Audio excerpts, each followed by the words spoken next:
Bismillahirrahmanirrahim. Babu Islami Amr bin Abasata As-Sulami radhiyallahu anhu. Bab tentang kisah Islamnya sahabat Rasulullah sallallahu alaihi wasallam yang bernama Amr bin Abasah. Amr bin Abasah As-Sulami. Maksudnya beliau dari kabilah Sulaim. Nah, ini mungkin nama masih asing di kita. Nah, padahal ini beliau adalah sahabat yang masuk kategori i'id minas sabiqinal awwalin. Orang-orang yang pertama kali masuk Islam. Bahkan ketika masih segelintir, belum bahkan puluhan. Belum puluhan, Sal. Bahkan belum 10 orang. Baru Sayyidah Khadijah, baru Sayyidina Ali bin Abi Thalib usia masih 7 tahun. Abu Bakar As-Siddiq, sahabatnya Rasulullah sallallahu alaihi wasallam. Jadi masih teramat sangat sedikit, sama Bilal bin Rabah dari kalangan budak. Nah, di awal-awal ketika Rasulullah berdakwah, dari sangat sedikitnya yang masih ikut ajakan dan dakwah Rasulullah sallallahu alaihi wasallam adalah sahabat Rasulullah sallallahu alaihi wasallam yang bernama Amr bin Abasah radhiyallahu anhu. Nih, biar kita tahu nih. Kita balik Bilal udah tahu lah. Sayyidah Khadijah yang pertama kali karena istri Rasulullah sallallahu alaihi wasallam. Sayyidina Ali bin Abi Thalib tahu kita semua. Abu Bakar apalagi. Nah, ini sebagai wawasan buat kita. Ada sahabat namanya Amr bin Abasah yang masuk kategori orang-orang yang pertama masuk Islam. Bahkan ketika yang masuk Islam itu belum mencapai angka puluhan, apalagi ratusan. Nah, beliau berkisah tentang bagaimana beliau itu masuk Islam di depan Rasulullah sallallahu alaihi wasallam. Hadis ini diriwayatkan oleh sahabat namanya Abu Umamah Al-Bahili. Abu Umamah. Jadi sahabat meriwayatkan dari sahabat. Sahabat meriwayatkan dari sahabat. Satu namanya Amr bin Abasah, yang meriwayatkan namanya Abu Umamah Al-Bahili. Abu Umamah ini namanya Sudai bin Ajlan. Sudai bin Ajlan radhiyallahu anhu. Agak sedikit asing namanya Sudai. Sudai bin Ajlan. Tapi kalau para ulama yang menggeluti hadis tentu sudah nggak asing. Ada di Bekasi ini guru kita, ulama kita, ulama besar, menulis banyak kitab. Al-Maghfurlah Kiai Haji Muhajirin Amsar Ad-Dari menulis banyak kitab. Dan beberapa putra beliau itu dan cucunya juga nama-nama pakar hadis. Saya lihat ada dulu sering ngaji sama saya di Islamic Center namanya Sudai.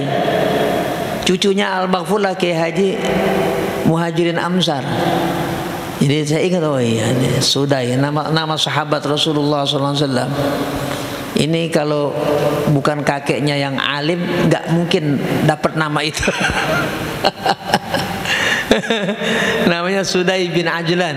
Sudai bin Ajlan itu salah satu sahabat Rasulullah SAW yang utama, yang biasa dikenal dengan nama Abu Umamah Al-Bahili radhiyallahu anhu. Sahabat meriwayatkan dari sahabat yang berkisah tentang bagaimana beliau di awal berjuang bersama Rasulullah SAW dan masuk Islam di depan Rasulullah SAW. Beliau katakan, kuntu wa ana fil jahiliyah.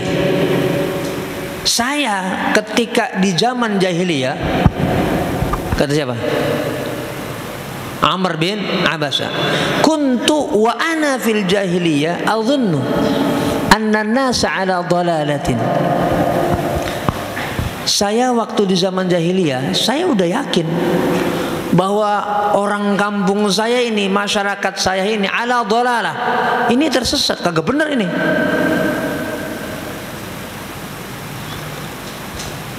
Padahal masih zaman jahiliyah. Nabi belum berdakwah, belum diangkat jadi nabi, belum diangkat jadi rasul. Tapi beliau Amr bin Abasa sudah yakin ini orang kampung saya ini Mekah ini sesat, ini nyembah-nyembah kayak gini. Wa annahum laisu ala syai'in, dan sesungguhnya mereka itu orang-orang Mekah laisu ala syai'in, bukan berada di atas agama yang benar, ay ala syai'in minad dinil haqqi, gitu sama-sama. Wa annahum ala syai'in, maksudnya ala syai'in minad dinil haqqi, bahwasanya ini orang Mekah ini sesat, ini mereka tidak berada di atas agama yang juga benar ini. Itu apa? Keyakinan sahabat Amr bin Abasah. Makanya dalam literatur para sahabat Rasulullah SAW, sahabat Amr bin Abasa ini termasuk kategori minal hunafa, artinya orang-orang yang lurus padahal zaman jahiliyah. Termasuk orang-orang yang lurus, maksudnya kagak ikut-ikutan hancur di zaman jahiliyah. Namanya apa? Hunafa. Termasuk keluarga Sayyidah Khadijah, namanya siapa? Waraqah bin Naufal, yang di zaman jahiliyah juga punya keyakinan bahwa masyarakat Arab ini dolal, sesat. Padahal Nabi belum diutus, tapi sudah punya rasa itu. Namanya apa? Waraqah bin Naufal.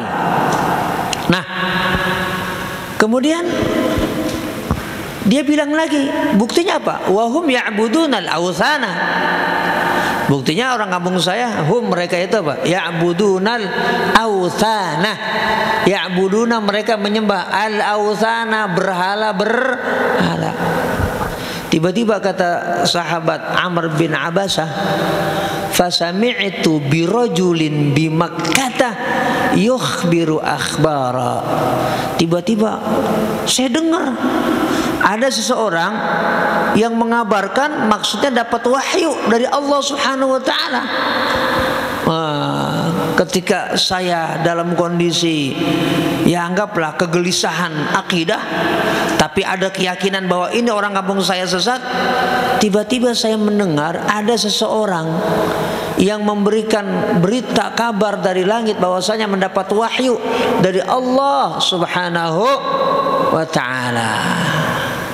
Nah, makanya beliau ini penasaran, mengatakan faqa'adtu ala rahilati, maka saya ambil kuda saya bergegas mendatangi tempat, mendatangi sosok. Maksudnya sosok itu nantinya adalah Nabi Muhammad sallallahu alaihi wasallam. Jadi beliau berada di sekeliling kota suci Mekah, di kabilah namanya Sulaim. Karena kabilah-kabilah itu memang berada di sekeliling kota suci Mekah. Beliau datang, naiki kudanya, bergegas menuju pusat kota suci Makkah Al-Mukarramah, penasaran, ingin berjumpa dengan sosok itu, maksudnya baginda Nabi Muhammad sallallahu alaihi wasallam. Nah, sampai di jantung kota suci Makkah, beliau dapatkan faidah Rasulullah sallallahu alaihi wasallam mustakhfiyan. Tiba-tiba aku lihat itu Rasulullah sallallahu alaihi wasallam berdakwahnya mustakhfiyan, sembunyi-sembunyi, ngumpet. Kenapa? Jura'a'u alaihi qaumuhu. Karena kaumnya itu jura'a, menteror, memusuhi Rasulullah sallallahu alaihi wasallam sekaligus dakwahnya Rasulullah sallallahu alaihi wasallam. Karena saya lihat beliau itu berdakwahnya sembunyi-sembunyi, saya pun ya beradaptasi lah tentang sosok Rasulullah sallallahu alaihi wasallam. Cari waktu yang tepat untuk berjumpa dengan Rasulullah sallallahu alaihi wasallam. Walaupun kelihatan lagi lihat ya, tapi lihat bagaimana nih bisa ketemu sosok itu, biar nggak terlalu terbuka. Karena nanti kalau terbuka Ustaz Arifin, lah kena juga ini. Amr bin Abbasah disiksa juga, seperti mereka menyiksa dan menteror Rasulullah sallallahu alaihi wasallam. Fatalattaftu alaihi. Saya kemudian ya juga berhati-hati. Kata-kata latif kan lembut, maksudnya saya berhati-hati cari waktu dan kesempatan bisa berjumpa dengan Rasulullah sallallahu alaihi wasallam. Hatta qadimtu alaihi bi Makkah, sampai kemudian saya jumpa dengan Rasulullah sallallahu alaihi wasallam. Nah, pas jumpa langsung ditanya oleh Amr bin Abbasah itu. Faqultu lahu, aku tanya itu kepada beliau, kepada sosok tersebut. Bukan bertanya tentang man itu artinya siapa, tapi langsung masuk kepada titik utama yang mau dia tahu. Tanyanya apa? Ma anta. Ma itu kan artinya apa. Makanya itu ada penjelasan soal di dalam kitab Al-Minhaj Al-Imam An-Nawawi. Kenapa Amr bin Abbasah nggak nanya man tapi nanya ma? Karena dia pengen tahu bukan Rasulullah sebagai Nabi Muhammad, sebagai Muhammad, tapi sebagai apa? Bukan sebagai siapa. Kalau siapa udah kenal, emang itu Nabi Muhammad. Orang Mekah udah tahu semua. Rasulullah kan udah tenar dari mulai kanak-kanak, usia kanak-kanak sampai usia remaja. Perannya juga udah luar biasa besar. Rasulullah itu sudah punya peran besar waktu masih usia muda, usia remaja. Termasuk saat Ka'bah direnovasi. Selesai, Hajar Aswad mau diletakkan ke tempat semula, tapi terjadi kekisruhan di kalangan orang-orang Arab.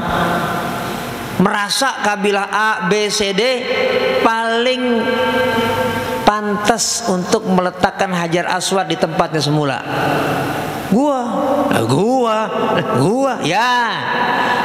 Hampir semuanya ya biasa orang Arab di zaman jahiliyah nyabut pedang. Udah, ayo dah. Ya. Tapi kemudian, nah, yang membuat suasana kembali kondusif itu Rasulullah sallallahu alaihi wasallam di usia 35 tahun. Dan yang lebih luar biasa lagi, caranya Rasulullah sallallahu alaihi wasallam begitu bijaksana. Kan beliau yang kemudian sudah ditunjuk karena yang pertama kali masuk kemana? Ke areal Masjidil Haram sekarang oleh semua kabilah. Tapi itulah Rasulullah SAW dipanggil semuanya tuh. Kepala suku ini, B, C, D, terus semuanya semua datang. Ayo kita pegang yuk rame-rame ini semacam apa nih? Serba apa nih? Serban. Kan Hajar Aswadnya ditaruh di atas semacam kain. Ayo semua sini semua. Kepala-kepala suku semua datang semua. Yuk kita bawa ini Hajar Aswad rame-rame di atas kain tuh. Pemimpin, the best leader. Ya, yang tidak apa namanya? Ya, merasa dirinya ini dan itu, tapi membersamai semua orang-orang tokoh-tokoh sehingga semuanya merasa mulia, merasa terhormat. Waktu itu Nabi belum diangkat jadi Rasul, usia masih 35 tahun. Nah, kembali kepada kisah Amr bin Abasah. Kamu apa? Kata Amr bin Abasah. Qala, Rasulullah menjawab, ana nabiyun, saya nabi. Kan kata nabi di kalangan dan di telinga orang-orang jahiliyah kan asing zaman itu.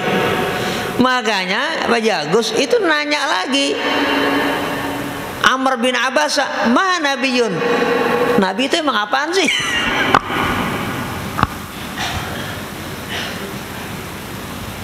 Nah, Sodik, ma nabiyun, preman. Nabi itu apaan? Kan Rasul jawab, saya nabi. Ditanya lagi sama Amr bin Abbas, iya emang nabi itu apaan?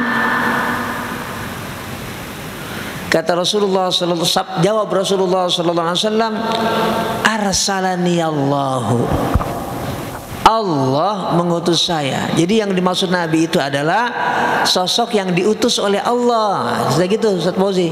Kata siapa? Sabda Rasulullah sallallahu alaihi wasallam. Jawab Rasulullah sallallahu alaihi wasallam. Nabi itu posisi dari Allah. Allah yang mengutus saya. Bukan saya mendeklarasi diri. Allah yang mengutus saya.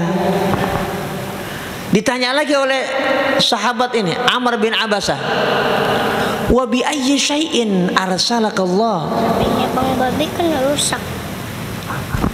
Emang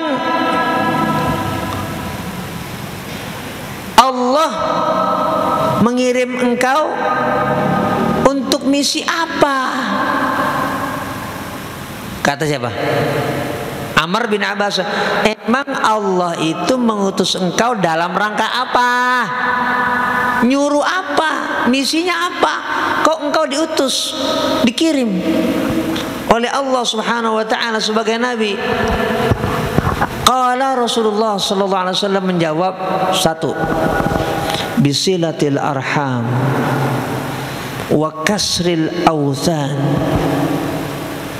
wa ay wahadallahu la yusyriku bihi syai'un. Saya disuruh, saya diutus sama Allah Subhanahu wa taala sebagai seorang rasul, sebagai seorang nabi yang bawa misi nyambung tali silaturahim. Kemudian tauhid, kasrul authan, itu menghancurkan berhala. Maksudnya apa? Allah suruh saya bawa misi tauhid. Apa isinya? An yuwahhadallahu la yusyriku bihi syai'un. Agar mentauhidkan Allah, jangan mensekutukan Allah dengan apapun dan siapapun. Itu misi yang dibawa oleh Rasulullah SAW. Berarti beliau bawa misi dua. Pertama haqqullah, yang kedua haqqul ibad. Terkait dengan Allah, yang kedua terkait dengan hamba. Kalau bahasa kita namanya hablum minallah wa hablum minan nas. Nah, yang menarik kan selain silaturahim kan banyak perbuatan baik, benar ya? Infak, sedekah dan lain-lain sebagainya. Tapi Rasulullah nyebut dua nih. Pertama, akidah, mentauhidkan Allah. Yang kedua, secara sosial, membangun kerapatan, membangun keakraban, menjalin persaudaraan. Jadi pertama haqqullah, kedua haqqul ibad. Itu Nabi SAW. Makanya misi yang utama ini selalu dibawa oleh Rasulullah SAW dari Mekah sampai ke Madinah. Makanya kita harus membuka hati terhadap semua orang. meskipun yang nggak suka sama kita atau nggak pro sama kita atau yang membenci kita, mau dia muslim apalagi atau nggak Islam, siapa aja, ada di hati kita bahwasanya kita itu adalah bersaudara. Nggak boleh ada purik di antara kita. Walaupun kita tahu dia ngomongin kita, dia nggak suka sama kita, dia benci kita, nggak masalah, pura-pura aja, pura-pura ngedengar, pura nggak tahu. Ketemu salaman sama kita dengan hati yang nggak berpura-pura, kita rangkul dia. Gitu jadi orang. Saya pribadi nih, kalau itu setan boleh ditemenin, saya temenin. Cuma setan itu udah nggak bisa ditemenin, sama Allah udah dilarang. Alam a'had ilaikum ya bani Adam Allah ta'budus syaitan innahu lakum aduwwum mubin. Udah dikunci sama Allah. Kata orang Mesir, kita nggak usah yahanu, pengen bayi-bayian sama setan, nggak usah, jangan. Atau membuka pintu hati, jangan. Tapi kalau selain itu makhluk Allah Subhanahu wa taala yang namanya manusia, jangan kita punya hati saya udah patah arang sama kamu, jangan. Nggak boleh. Ya siapapun, apalagi dia muslim, apalagi dia mukmin. Lupakan semua kejelekan tentang orang lain. Kenapa? Kejelekan kita masih banyak. Untuk apa kita mengingat keburukan orang lain? Kenapa? Keburukan dalam diri kita masih banyak. Contohlah baginda Nabi Muhammad sallallahu alaihi wasallam. Orang Yahudi ya sama Rasulullah sallallahu alaihi wasallam tetap diajak, Nabi tetap baik. Walaupun ada yang jahat, Nabi diracunin. Ya, orang-orang munafik begitu bencinya kepada Rasulullah sallallahu alaihi wasallam. Namanya Abdullah bin Ubay bin Salul. Tapi Rasulullah ketemu biasa. Nabi tahu nggak kalau dia benci sama Nabi? Tahu. Dikasih tahu sama Rasulullah, dikasih tahu sama Allah lewat malaikat Jibril. Tapi hak pergaulan, hak persaudaraan, Nabi sallallahu alaihi wasallam nggak buang muka ketemu dia. Apalagi kemudian nunjuk dia. Oh, ternyata elu ya. Enggak. Padahal dikasih tahu sama Allah. Allah yang ngasih tahu. Ya. Allah yang ngasih tahu. Kalau si fulan itu pembenci kamu, orang munafik ini mah tahu Rasulullah. Tapi itulah akhlak yang mulia dari Rasulullah sallallahu alaihi wasallam. Itulah mengapa di Quran itu akhlaknya Nabi didobel. Didobel itu maksudnya apa? Kata kerjanya dalam bentuk jamak, bukan dalam bentuk tunggal. Apa? Wa innaka la'ala khuluqin azim. Pernah nggak kita merenungkan ayat itu? Itu akhlak, khuluq dalam bentuk jamak. Khuluq bukan dalam bentuk tunggal, akhlak. Maksud Allah Subhanahu wa taala, semua kemuliaan akhlak tanpa terkecuali sudah ada dalam diri baginda Nabi Muhammad sallallahu alaihi wasallam. Untuk menjalin tali silaturahim, bukan memecah belah persaudaraan kepada siapapun. Termasuk apalagi yang dulu pernah apa? Waktu masih Rasulullah usia ya dari mulai usia 1, 2 dan seterusnya, yang memang itu menjaga Rasulullah sallallahu alaihi wasallam, Halimah As-Sa'diyah misalnya. Kan dikasih sama Allah usia panjang itu. Ibu susuknya Rasulullah sallallahu alaihi wasallam.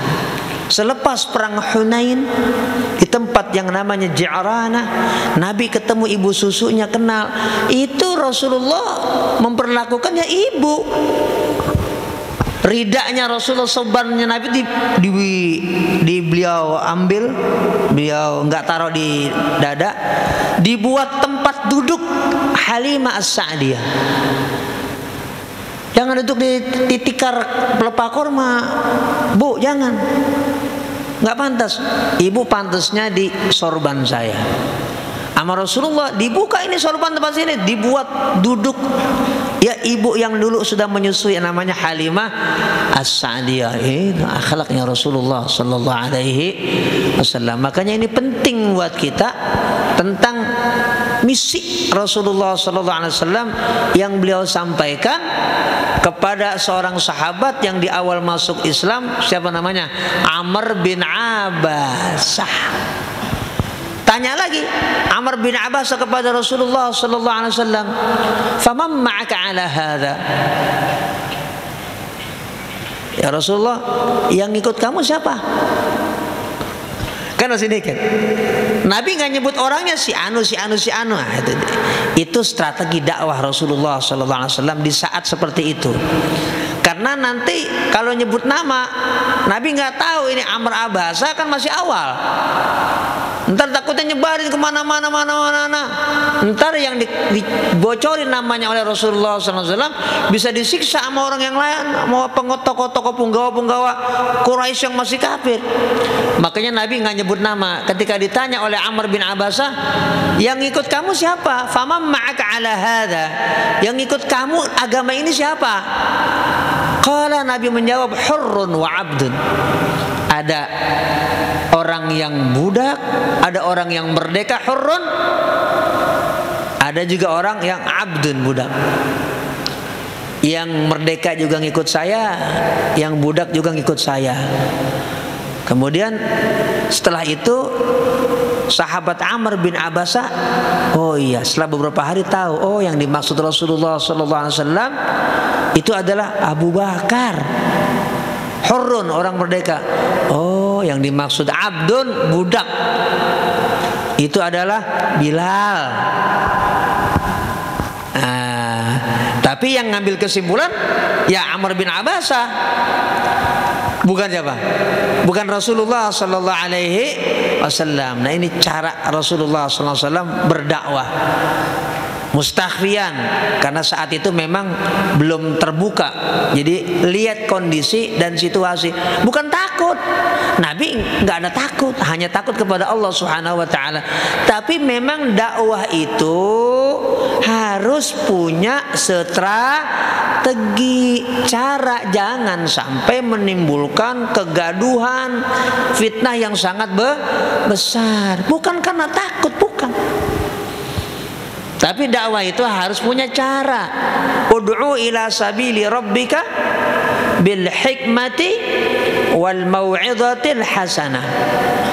Kalau harus kita bicara, wajadilhum billati hiya ahsan. Kalau harus berdialog dengan cara yang terbaik, bukan yang paling kasar. Nah, maka harus jaga itu lisan kita dari kata-kata yang kasar, apalagi bukan kasar lagi, itu kebun binatang, meskipun niat kita benar.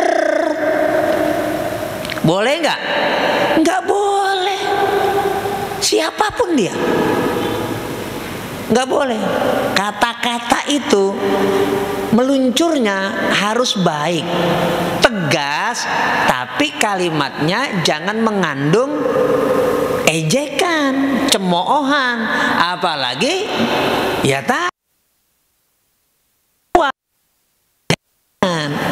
itu tidak diajarkan oleh Islam, oleh Allah, oleh Rasulullah sallallahu alaihi wasallam. Makanya ingat kita, wa innaka la'ala khuluq.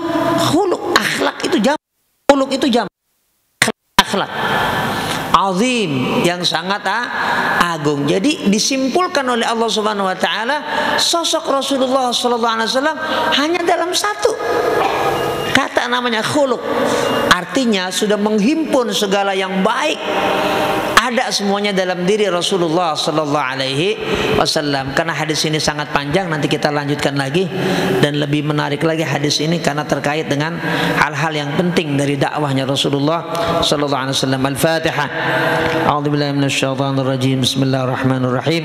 Alhamdulillah rabbil alamin arrahmanir rahim maliki yaumiddin iyyaka na'budu wa iyyaka nasta'in ihdinas siratal mustaqim siratal ladzina an'amta 'alaihim ghairil maghdubi 'alaihim waladdallin amin.